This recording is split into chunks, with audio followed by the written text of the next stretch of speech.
Hi, my name's Grady Hendrix. I'm the author of books like Horror Store, We Sold Our Souls, and The Final Girl Support Group.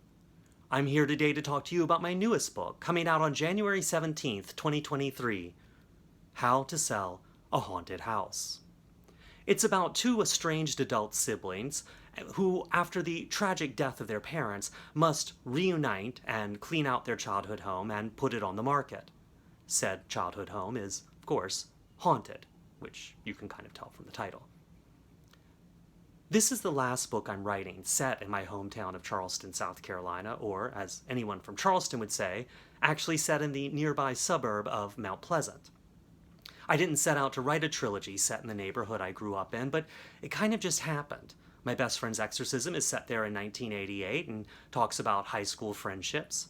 The Southern Book Club's Guide to Slaying Vampires is set there in the 90s and talks about adult friendships and parenting.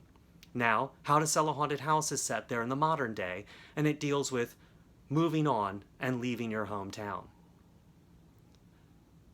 Now, I'd like to take just a moment to discuss an issue that comes up with How to Sell a Haunted House, which is definitely a health and safety issue, because the book is full of puppets. Now, I know many of you are saying Berkeley and Penguin Random House don't pay me enough to handle a book that's full of killer puppets, and I understand where you're coming from, but I'd like to look at the matter with you now, full in the face, and address just a few of these issues.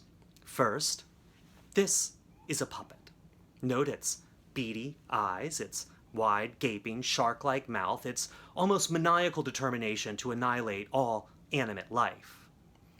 This is very threatening, and puppets are very, very dangerous. However, with a few simple tips and to follow a few simple rules and guidelines, you can deal with these puppets in the book safely and non-traumatically, for the most part.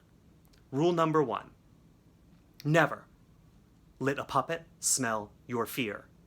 Puppets are very keen to detect human emotions, and they are constantly looking for our weak points. The moment they smell our fear, they attack and swarm. So never show emotion to a puppet. Rule number 2, do not give puppets weapons. Do not give them hammers. Do not give them power tools. Do not give them guns. Do not give them knives. Do not give them any weapons. No weapons. Rule number 3, never take your eye off the puppet. Do not let the puppet get out of your field of vision. If this happens, the puppet will immediately try to come at you from your blind spot or from behind. And the puppet will then become very dangerous and often will get others in its number to